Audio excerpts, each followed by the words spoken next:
It's in connection with the second angel's message that the symbolism of Babylon is introduced into the book of Revelation. Turn to the 14th chapter there in the second angel's message and notice the 8th verse. Revelation 14, verse 8. And there followed another angel saying, Babylon is fallen, that great city, because she made all nations drink of the wine of the wrath of her fornication.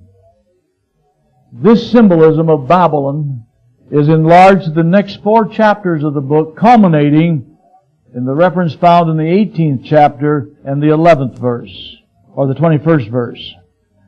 And a mighty angel took up a stone like a great millstone and cast it into the sea, saying, Thus with violence shall the great city Babylon be thrown down, and shall be found no more at all. And between the introduction of the symbolism of Babylon in relationship to the second angel's message and the final climax, there are symbolisms based in type and antitype that are portrayed here. Notice with me the one in the 16th chapter of Revelation and the 12th verse. And the 6th angel poured out his vial upon the great river Euphrates, and the water thereof was dried up, that the way of the kings of the east might be prepared. This can be best understood in the type and antitype analogy. Where did ancient Babylon sit? On the Euphrates. How was it overthrown? By the drying up of the river Euphrates, that the king from the east could go in. Cyrus, a symbol of Christ. And so you have here a type and antitype in the 6th plague in relationship to Babylon. We find that as far as the 17th chapter of Revelation is concerned, you have the fullest revelation of Babylon, the woman that sits upon the scarlet-colored beast. But as she sits there, she proclaims herself a queen. Notice the 7th verse. Of the 18th chapter. How much she hath glorified herself and lived deliciously, so much torment and sorrow give her. For she saith in her heart, I sit a queen and am no more a widow, and shall see no sorrow. In the 17th chapter, she sits there as the queen. But then as you come to the beginning of this 18th chapter, you have this mighty angel descending and crying with a strong voice, saying, Babylon, the great is fallen, has become the habitation of devils and the hold of every foul spirit, and a cage of every unclean and hateful bird. And then when the fall of Babylon is complete, what do you have? I heard another voice from heaven saying, Come out of her, my people, that ye be not partakers of her sins, that ye receive not of her plagues. Again, a type and antitype. When ancient Babylon fell, and the Medes and Persians came in, what call came to God's people in Babylon? Come out of Babylon and reestablish the temple of the Lord in Jerusalem. That was literal. In other words, the call to God's people is to have reestablished in their hearts the temple of the Holy Spirit in all of its fullness. A call to God's people. Now in Daniel, chapters 4 and 5, the reasons for the fall of Babylon historically are given by which it becomes a symbol and therefore a lesson for us. While Babylon literally fell in one night, one day, its fall was the result of decisions made in time. And the decisions that led to the fall of Babylon were decisions made by leadership. This dare not be overlooked. Let's turn to Daniel, the 4th chapter. And there in the 4th chapter of Daniel we find that God gives a dream to the same heathen king a second time. And the same process is repeated as in the first time. Let us notice the repetition and also the exception that we find here. Beginning with the 4th verse. I, Nebuchadnezzar, was at rest in mine house and flourishing in my palace. I saw a dream which made me afraid, and the thoughts upon my bed and the visions of my head troubled me. Therefore made I a decree to bring in all the wise men of Babylon before me, that they might make known unto me the interpretation of the dream. The same process. Then came in the magicians and the astrologers, the Chaldeans and the soothsayers, and I told the dream before them, but they did not make known unto me the interpretation thereof. Here's the difference. In the first dream, he could not even tell the dream. This time he tells the dream to those same religious leaders in Babylon, his same counselors, and they're unable to respond whether they knew the dream or not. It's interesting, and we do not know necessarily why, because we're not told. Again, Daniel does not come in the first instance. Did he plan it that way to see? Was he testing to see? What was the situation? Then it says, but at last Daniel came in before me, whose name was Belteshazzar, according to the name of my God, and in whom is the spirit of the holy gods. And before him I told the dream, saying. Thus again, Nebuchadnezzar was brought face to face with the utter futility and the worthlessness of his counselors, both religious and political. And then Daniel hears the dream. And the dream starts there in the 9th verse as he describes it to Daniel. O Belteshazzar, master of the magicians. Master of the magicians, and yet not called in until after he called the rest in. Interesting. Because I know that the Spirit of the holy gods is in thee, and no secret troubleth thee. Tell me the visions of my dream that I have seen, and the interpretation thereof. And thus were the visions of my head in my bed. I saw, and behold, a tree in the midst of the earth. The height thereof was great. The tree grew and became strong, and the height thereof reached unto heaven, and the sight thereof to the ends of all the earth. The leaves thereof were fair, and the fruit thereof much, and it was meat for all. The beasts of the fields had shadow unto it, and the fowls of the heavens dwelt in the boughs thereof, and all flesh was fed of it. I saw in the visions of my dream, in my visions of my head, upon my bed, and behold, a watcher and a holy one came down from heaven.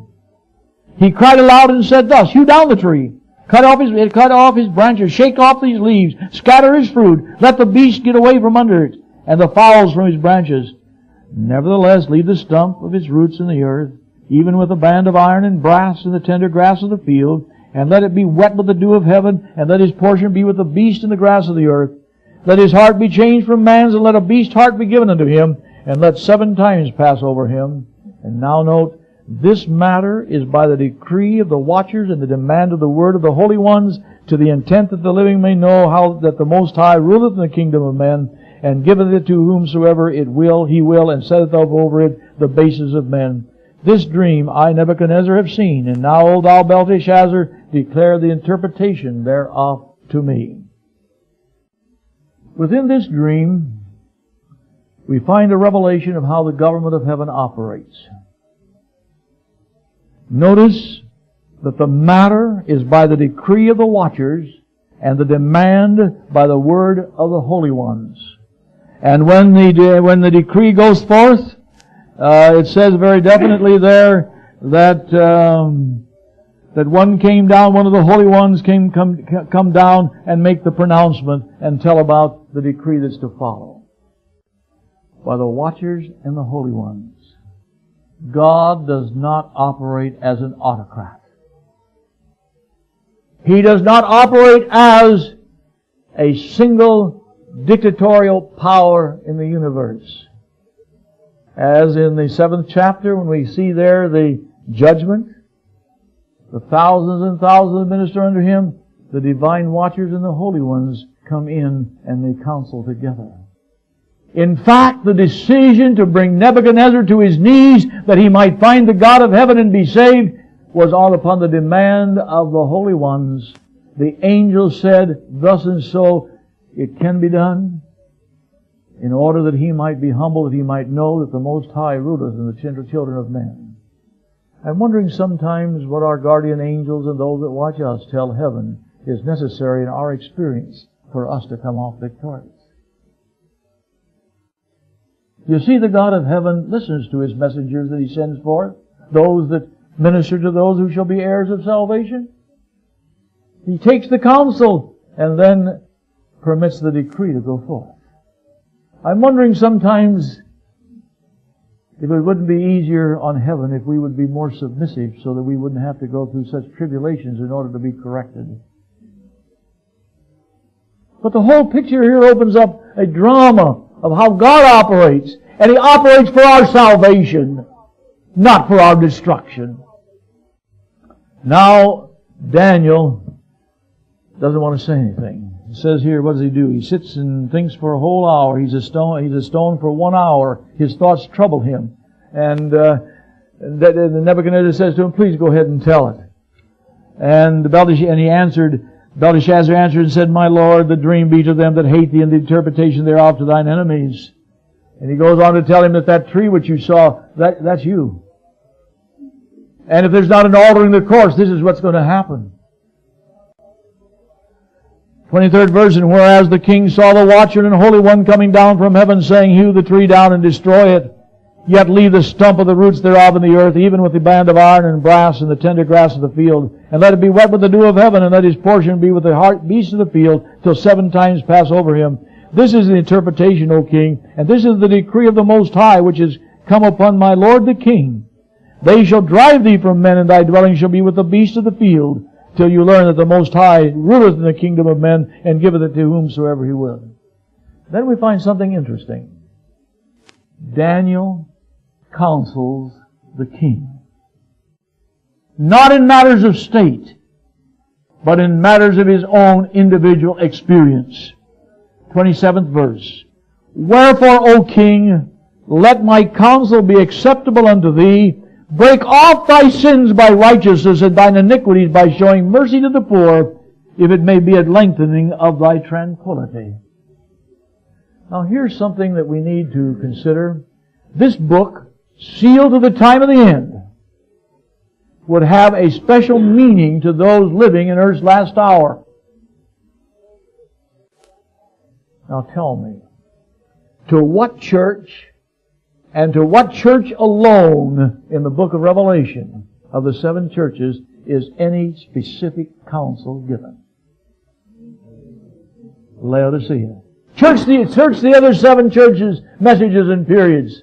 While certain suggestions are made, it's only to Laodicea that you find the expression, I counsel thee to buy of me.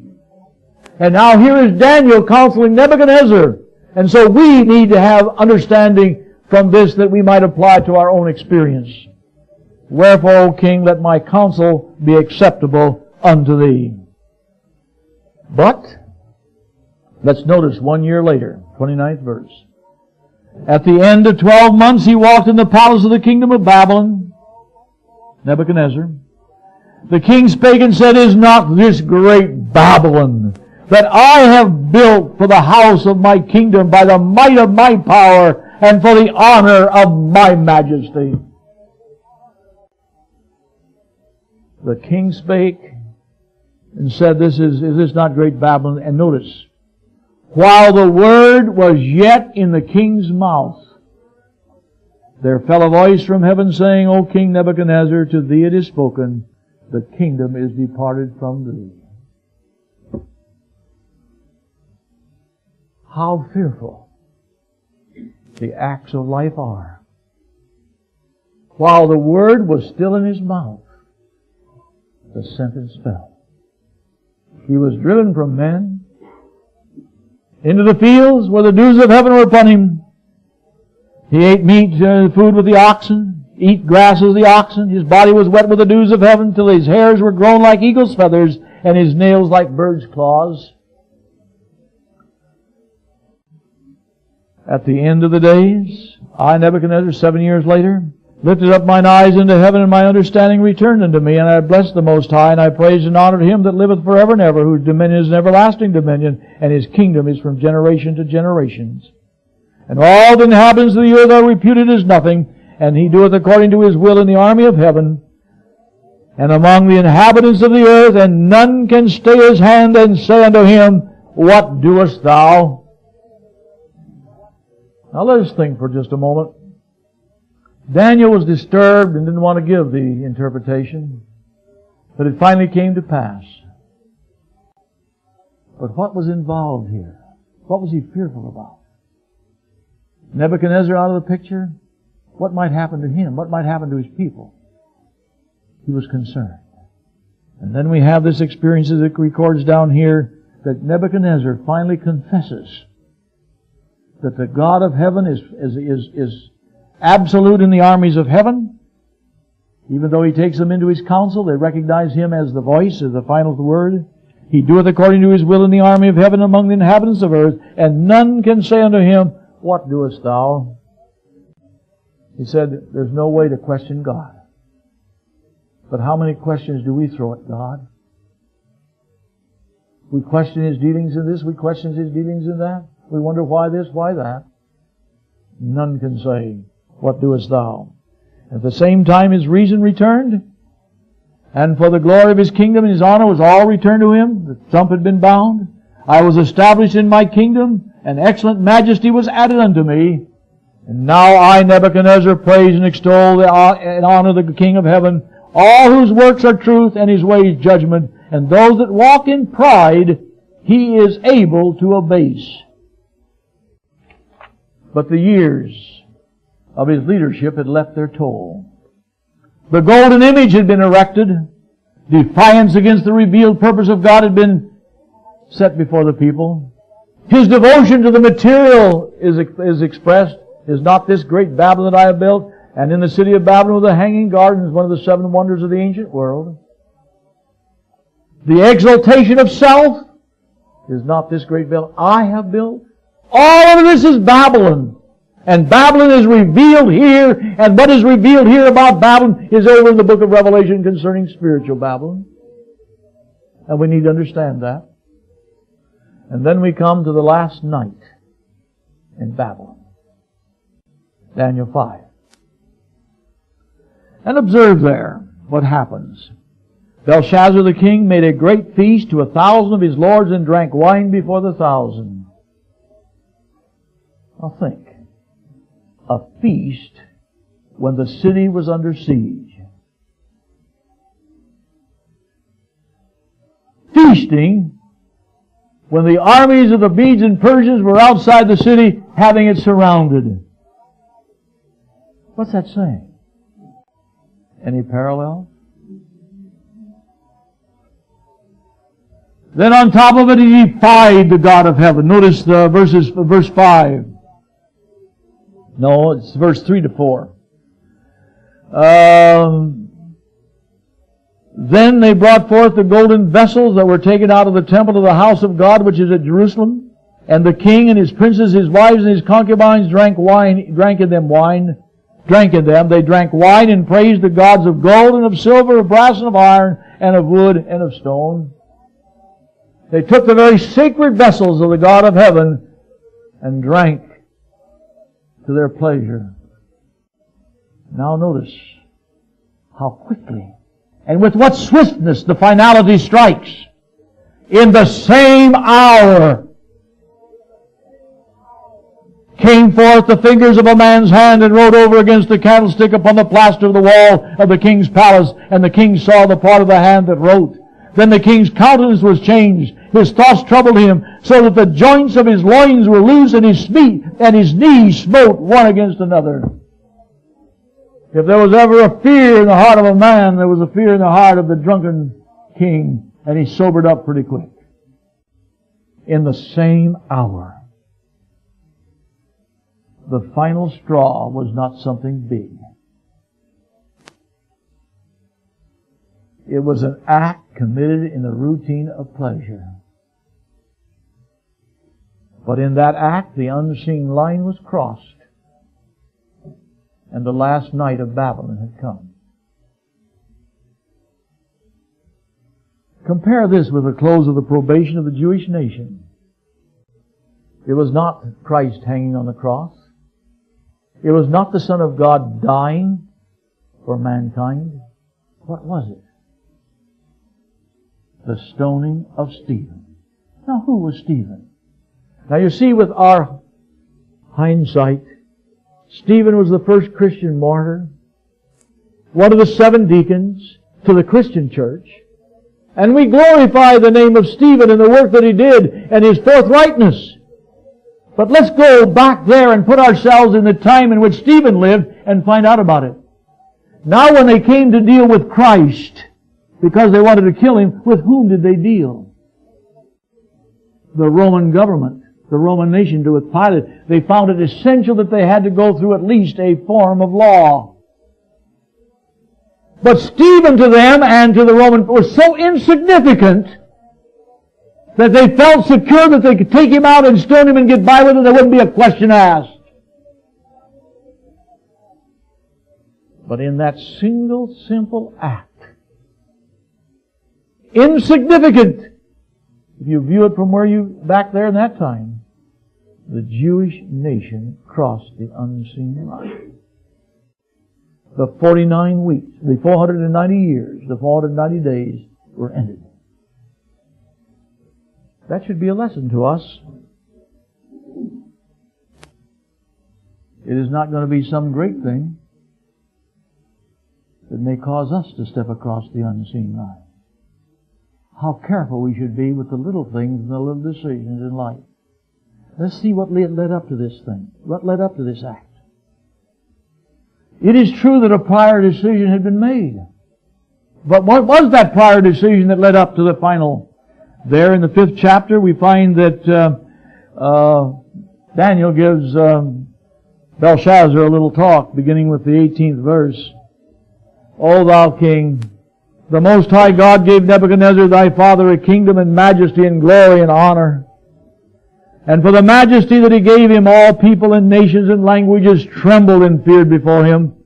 Whom he would, he slew, and whom he would keep alive, he kept alive, and whom he would set up, he would, and whom he would put, and whom he would set up, and whom he would put down, he put down. But when his heart was lifted up and his mind hardened in pride, he was deposed from his kingly throne, and they took his glory from him. He was driven from among the sons of men, and his heart was made like the beast, and his dwelling was as the wild asses. They fed him with grass like oxen, and his body was wet with the dew of heaven, till he knew that the Most High God ruled in the kingdom of men, and that he appointeth over it whomsoever he will. Here's Daniel reviewing for Belshazzar the events in the closing of Nebuchadnezzar's life. And notice now what he says.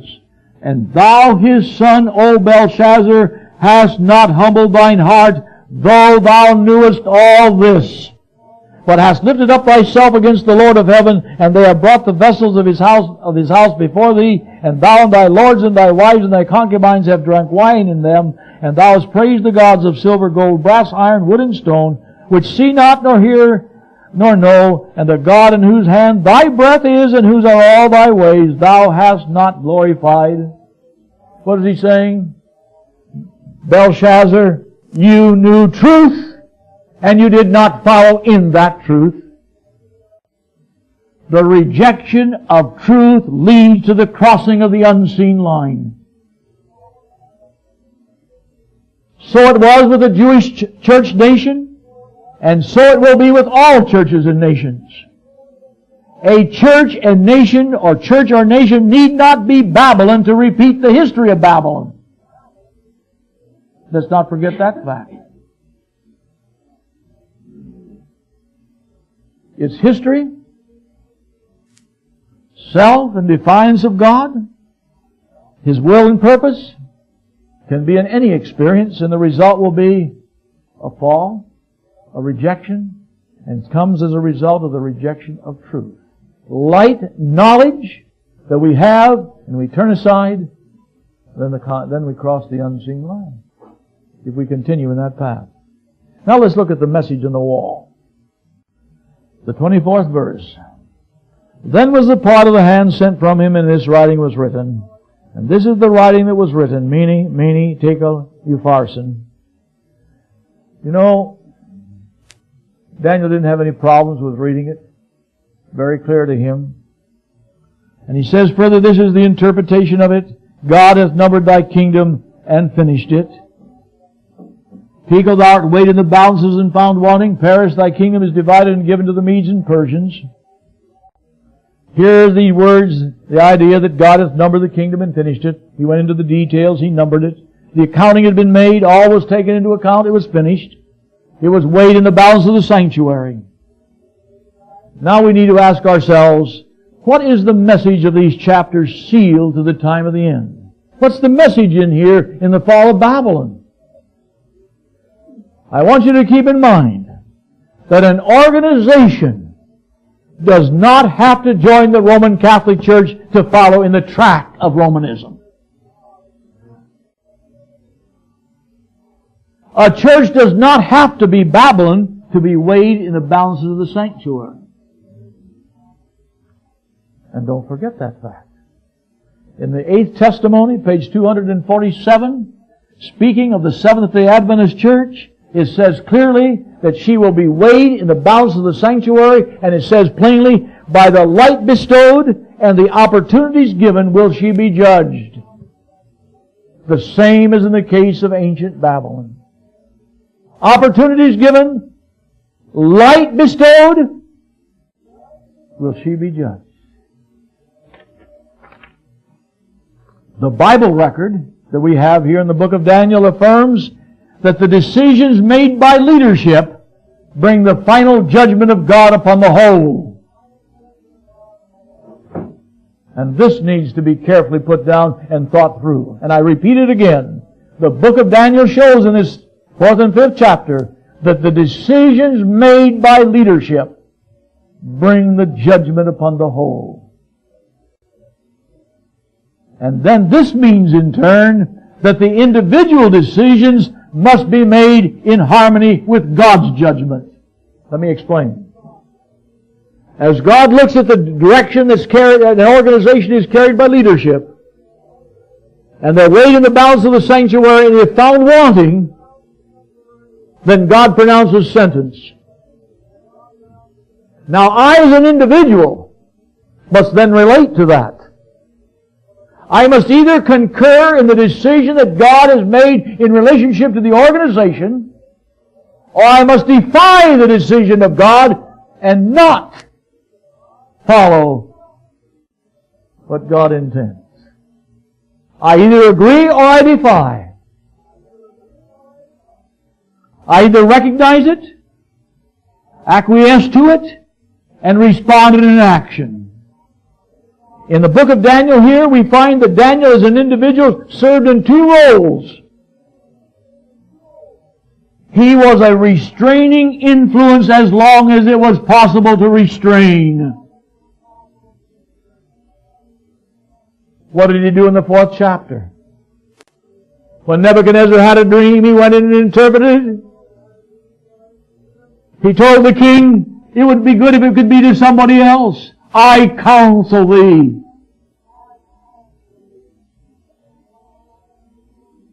Daniel not only shows, as far as the role of the individual, to let his influence be there as long as possible, but he also shows the example of acting on his individual responsibility once God moves. Let's take a look at that. You go back here in the picture, into the prophecies, we find that in the first year of Belshazzar, no, let's go to the 8th chapter and find in the 3rd year of the reign of Belshazzar, a vision appeared to him, even to him, Daniel. And where was he? We'll note tomorrow morning more detail. He saw the vision, and it came to pass when I saw it, I was at Shushan in the palace, which is in the province of Elam, and I saw in a vision and so forth. In the 3rd year of Belshazzar, he was in Shushan in the palace in the province of Elam. Now, the province of Elam is one of the provinces that's the closest to the Persian Empire, Medo-Persian Empire. He was in retirement, as it were, there. Now the night that the hand went forth and wrote upon the walls the judgment on Babylon being weighed in the bowels of the sanctuary and found wanting, where was he? He was in Babylon, because he couldn't come in. He couldn't be going out and brought in from Elam when it was suggested by the Queen Mother. He was in Babylon. Why did he come back to Babylon? Didn't he have visions that told him that the next empire was Medo-Persian, and was not Medo-Persia pushing upon the forces of Babylon? Was he not known by the Persians? Could he not have asked for political asylum and received it? Why did he fall back into Babylon before all the forces that were coming there, with all the prophetic knowledge that he had, and with the opportunities that he had to make decisions and go over? God had not yet spoken. But now notice, in the 5th chapter that night, God spoke. There on the wall was the message of heaven. Babylon had been weighed in the balance of the sanctuary and found wanting. It says there in the 30th verse, in that night was Belshazzar, the king of the Chaldeans, slain, and Darius the Median took the kingdom, being about 62 years old. And the next night, or the next day, Daniel went over to the service of the Medes and Persians. He didn't take very long to respond to the message that God had written on the wall. He moved as the hand of prophecy moved, but he didn't move until it moved. He didn't move until God moved, and when God moved, he moved, and he moved quickly. He didn't play around about it. And here is this book sealed to the time of the end with a message for us that it's no way that we can play around with the judgments of God when He weighs an institution in the balance of the sanctuary and finds it wanting. It's time to move. And it's time to do something about it. Because it's perilous not to walk in the light that God has for us at a particular time. Daniel stayed, labored, did everything he could to restrain the forces. But when God spoke, he moved. And he moved quickly. Is there any lessons for us today? The one thing that we must determine for our own eternal safety is whether volume 8, page 247, has been fulfilled. And if the evidence is clear that volume 8, page 247 has been fulfilled, then are you going to do as Daniel? Or are you going to play around and delay the decision that is demanded of heaven? That's the whole question. And on that single question is going to hang the destiny of every Seventh-day Adventist.